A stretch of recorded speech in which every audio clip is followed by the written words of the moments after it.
Hvaležno pozdravljeni, spoštovani gledalci in gledalke. Danes je en tak lep, krasen dan. In ne vem, če ste že danes bili na naši spletni strani, no, če ste bili, potem lahko preberete marsikaj zanimivega. Torej, 3x2klepet@kavi.si je tisti ta pravi spletni naslov, kjer danes lahko prebirate mnogo zanimivega. No, med drugim pa lahko rešite tudi kakšen kviz oziroma poslušate meditacijo, takšno, ki vas bo spravila na tisto pravo pot vašega življenjskega poslanstva. Tale trenutek pa v svoji družbi pozdravljam doktorja kiropraktike, psihobioenergoterapeuta in zdravilca s pomočjo manualnih tehnik in seveda tudi znanjem iz kitajske tradicionalne medicine in pa ajurvede, torej indijske medicine. Že ga poznate, to je dr. Emil Kušec. Lepo pozdravljeni in dobrodošli. Hvala lijepo na pozivu i dobro se našao u ovom studiju. Tako je. Da vas malce spomnim, kako sva se z dr. Emilom spoznala oziroma kako sva prišla v kontakt. Nekoč je do mene stopil brezdomec, mi podal en listek na roko napisan dr. Emil Kušec, kako dočakati 300 let in ostale stvari. Rekel je, da mi je enostavno ta listek namenjen in potem sem začela raziskovati, našla dr. Emila Kušca, ki za nas pride torej iz sosednje države. In ja, povabili smo ga in zdaj smo se že kar nekajkrat videli. Lahko rečem, da tudi sem dobila že neke vaje, ki jih tudi prakticiram, pravzaprav 3-krat na dan. Danes pa bomo prvič na slovenski televiziji morda poizkusili, bomo videli, kakšne bodo energije in če bo dano psihokinezo, kaj ne da? Tako je. Nam lahko zaupate kaj več v sami osnovi, kaj moramo najprej vedeti, kaj to pravzaprav sploh je, kako se zgodi? Sama riječ psihokineza, u narodu je zovu telekineza, nema previše filozofiranja. Dakle, to je samo mogućnost. Sama telekineza je upravo narod je shvaća kao mogućnost micanja predmeta, dok psihokineza znači isto. Ali radi se o tome da vi možete micati i neke druge stvari. Možete pomicati energetska stanja drugih ljudi, energetska stanja sebe, a manje više svi mi živimo u određenim vibracijama. Sa prelazom svijesti iz fizičkog na viši nivo se može upravo takav način. Ljudi u narodu kažu da su to nekakve čovjekove nadnaravne sposobnosti.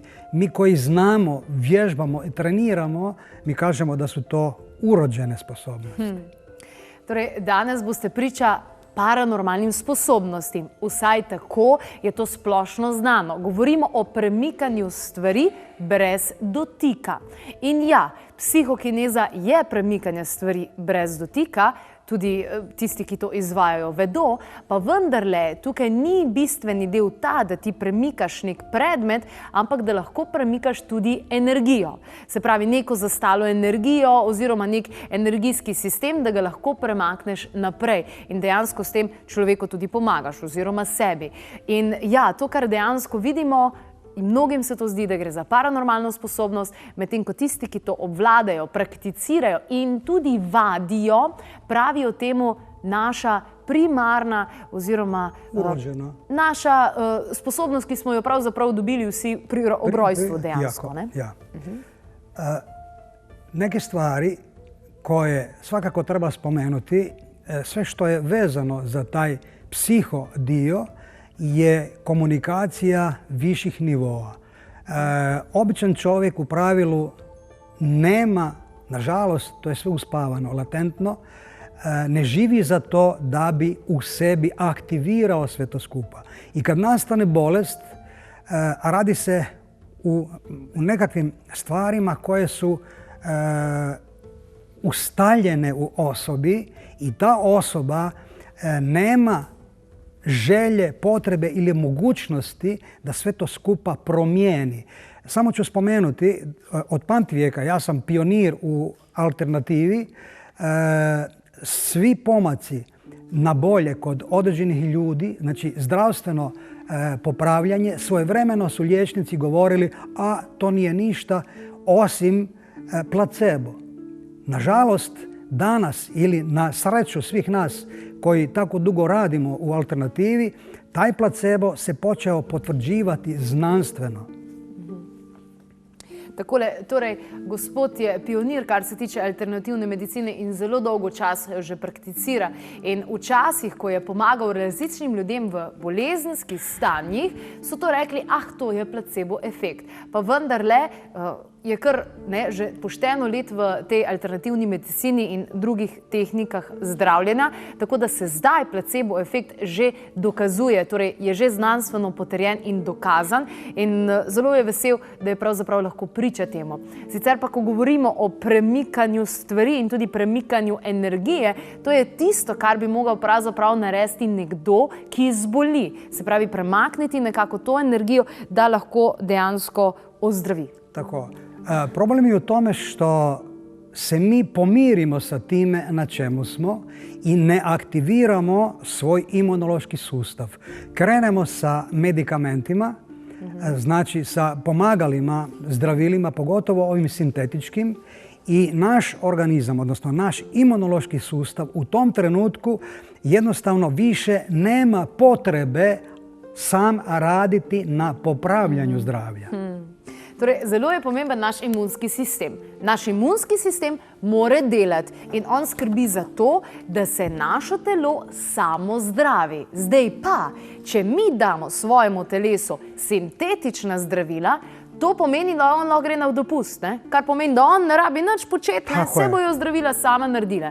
In tukaj ne gre potem več za to, da telo pozdravi samega sebe, ampak je tu nekaj drugega. In še prej je dr. Kušec omenil tudi to, da s katerimikoli stvarmi se dejansko ukvarjamo, da gre za nekaj, tudi ko se gre za premikanje stvari, se gre za komunikacijo iz nekih višjih dimenzij na našo materialno raven.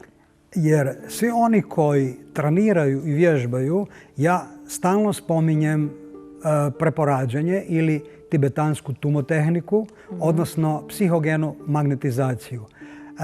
Sa njom automatski, dakle, mi usređujemo svoju psihu, što znači u mogućnosti smo prenijeti svoju svijest sa fizičkog na astralni nivo, u kojem već možemo aktivirati upravo ovo o čemu pričamo, kao bolest, kao predmet, kao nešto drugo. Dakle, naša svijest na astralnom nivou je drukčija, ali vježbanjem i treniranjem mi ne gubimo apsolutno ništa sa prelaskom iz fizičke u astralnu ili sa astralne u povratku nazad. Dobijemo iste informacije. Oni kojima se povremeno to događa imaju krive percepcije, odnosno krive upise i onda krivo tumače. Kažu to je intuicija. Takva intuicija ne postoji, nego to je kriv odnos prema onome što osjećamo.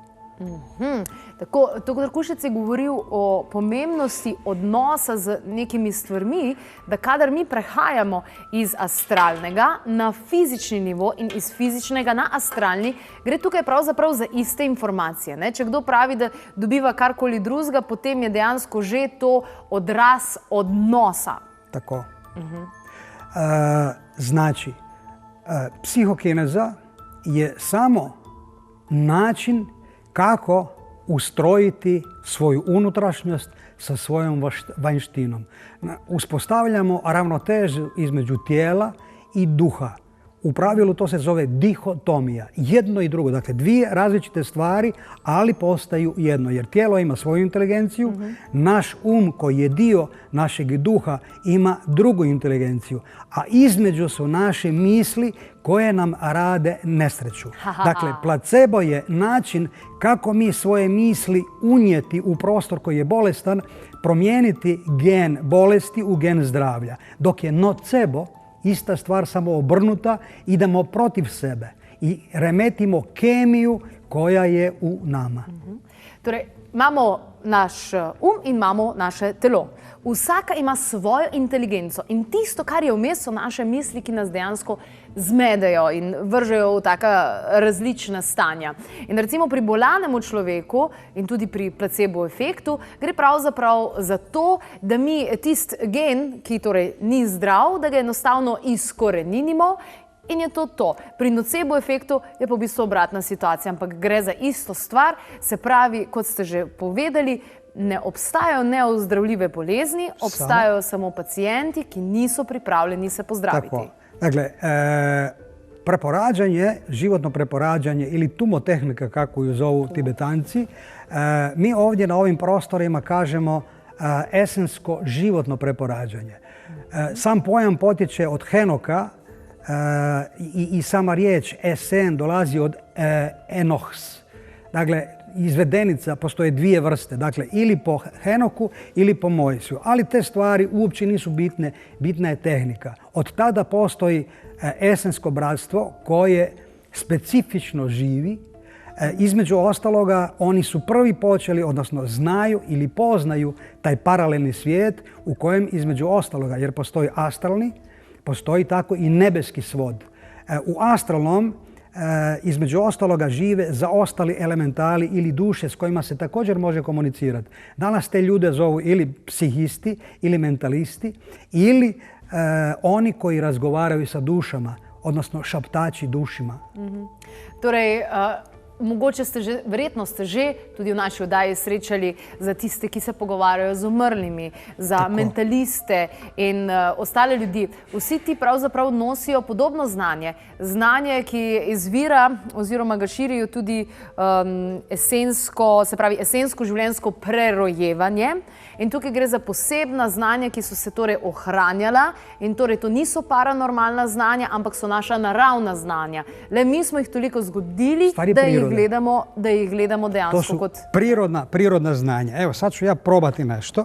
Prikazat ćemo, ovo su pločice koje djeca koriste, po kojima se piše. Evo, već su zmusana, mi smo isprobavali, malo smo se tamo zezali, znači sve jedno. Dakle, to su ploče na koje ovaj dio se da izbrisati. Tako. Torej, to so plošče, ki jih imajo otroci. Djeca se igraju. Se pravi, zato da rišejo gor. Gospod je želel tudi stekleno mizo, zato da se spode vidi, da ni ničesar, zato da je vse jasno, da ne bo kdo rekel, da vas hecamo. In zdaj bo poskusil. Torej, morate vedeti, da mi smo tukaj v živo, precej ljudi je v samem studiu. Če bo uspelo, bo uspelo. Vidi se, nadam se da se vidi. Evo ga. Dakle. 3. Tako. Dobro. Po ovoj nećemo pisati ništa. Napravit ćemo nešto što ćemo ovako staviti. Između ćemo staviti ovaj flomaster. Ja. I malo ćemo ga prošetati. Ok. Torej, zdaj je dejansko... Sliši se, ja? Da ta flomaster dejansko gre levo in desno. Sad ćemo ga maknuti i dobit ćemo 3 i 6 je zbroj. 9. Zašto je ovako napravljeno? Da ne bi rekli da flomaster možemo dignuti. Dakle, on je fiksiran i on ovako ne može pisati. Ako ga bi digli, onda se može pisati. Što znači, on ovako kad se pokrije, ona ne može pisati. Kako je nastala ova 9? Postoji prijenos, ali ovo je malo viši prijenos. Dakle, nije problem u astralnom nivou, nego u još jednom višem, dakle, u mentalnom. Rekli smo prošli puta da postoje fizički, astralni, mentalni, pa onda ide budički, odnosno Kristov, parabudički, pa je onda nirvanski i tako dalje, i tako dalje. Torej, obstaja več nivojev, o tem smo govorili že v prejšnji oddaji, ki si jo lahko pogledate na YouTubeu. Torej, mi živimo v tem materialnem življenju, potem imamo pa torej astralni, mentalni in še vrsto drugih nivojev. In tole, kar je tale trenutek nastalo, ni nastalo v astralnem nivoju, zadnjič smo imeli materializaciji, ampak še višje dejansko. Tako, ovdje imamo najobičniju krpicu, svi je mogu vidjeti, da vidimo hoće li nešto od toga također uspjeti. Med tem časom pa bom jaz povedala našim gledalcem in gledalkam, da je dr. Emil Kušec ni čarovnik, ampak je doktor kiropraktike in njegov hobi niso magični triki. Ne, to nema nikakve veze. Sad ćemo probati da vidimo kako stvari stoje. jer moramo biti u kontaktu da bi energetski mogli nešto napraviti. Jer sam već toliko ima svjetla, tako da iz zraka se mogu samo nekakvi papirići, nešto drugo, treće, što je lako. Ovo je malo teže. Pa ćemo vidjeti da li možemo bilo što napraviti s ovom krpicom. Evo, dakle, postoje stvari koje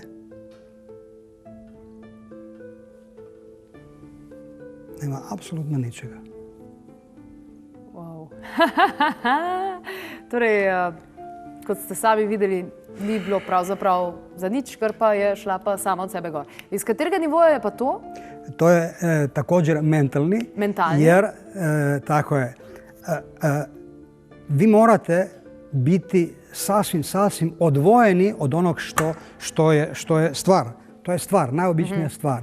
Dakle, vi sa njom nemate apsolutno ništa koji sa ovim. Naravno govorite o tem, o čustveni nenavezanosti. Dakle, materijalno nema apsolutno nikakve veze na mentalnom. To je kao kad, gledajte, imamo staklenu kocku, malo hopa, koji kod materializacije diže se naboj zbog magnetizacije. Znači, imate staklenu kocku. Kad ju gledamo u fizičkom svijetu, fizičkim očima, prvi dio će biti veći, dakle prva stranica, ostali dio u perspektivi izgledat će manje. Kad ga gledamo astralno, on je istovremeno sa svih strana isti. Kad ga gledamo na materijalnom nivou, doslovce se stapa sa svom sredinom.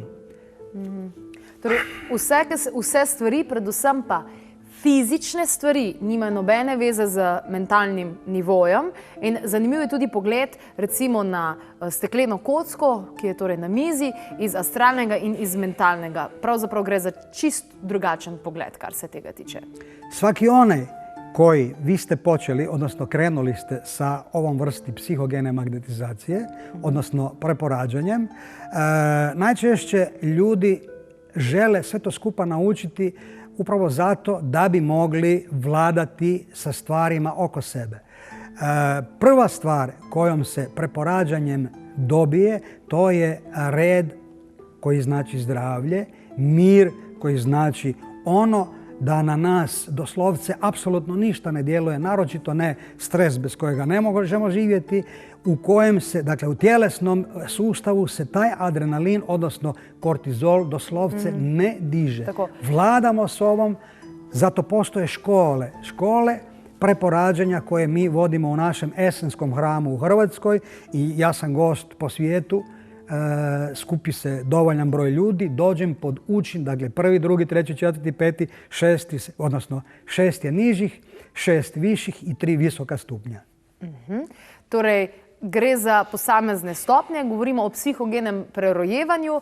Jaz sem pred 3 tedni pravzaprav začela s tisto čisto prvo fazo in tukaj načeloma si ljudje želijo pridobiti ta znanja zato, da bi pravzaprav upravljali za svojo okolico, a hkrati se učijo, kako upravljati sam iz sabo. In tukaj se gre za to, da pravzaprav pridobiš mir in predvsem, da se v tvojem telesu izpostavi ravnovesje, torej balans. Sa ravnovesjem, sa takvim stanjem, nema šansi da se dobije bilo kakva fizička, bilo kakva emocionalna smetnja, govorimo o smetnjama, psiho ne postoji apsolutno, dakle postoji apsolutan red na svim nivoima, znači i u našoj osobnosti. Nema šansi, ja sam svaki dan sa pacijentima, pogotovo u ovom periodu kad donesu gripu, razne viroze, ja nisam u tom periodu bio nikada bolestan. Zašto? Zato jer od početka radim psihogenu magnetizaciju kojom se diže naš imunološki sustav.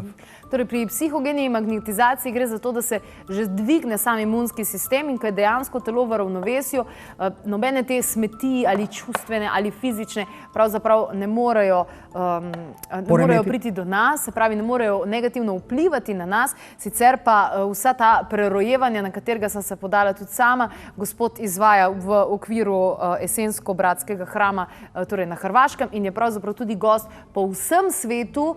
To smo zadnjič že govorili o tem, mogoče ena taka zelo, zelo znana oddaja, kateri gost je bil tudi torej dr. Oz v Združenih državah Amerike. Tudi tam je bil namreč gost. Ja bih se vratio još na jednu stvar, a to je komunikacija znači, na astralu postoje živi i mrtvi elementali ili životi, odnosno stvorovi, stvari, kako god hoćete.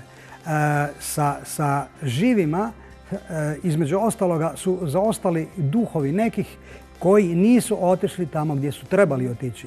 Sa njima se može uspostaviti kontakt, komunicirati, razgovarati i doslovce ono što je danas postalo, ne znam, u svijetu nekakva moda, to se radi od pamtivijeka tako, dakle komunikacija sa nekim koga često puta ljudi zbog, pa ja bih rekao, svoje sebičnosti ne puste dotičnu osobu, kažu zbog svoje ljubavi, ne puste dotičnu osobu da ode umjesto da ga oslobode. Najlepša hvala za vse te informacije, vi pa ostanite v naši družbi tudi v nadaljevanju.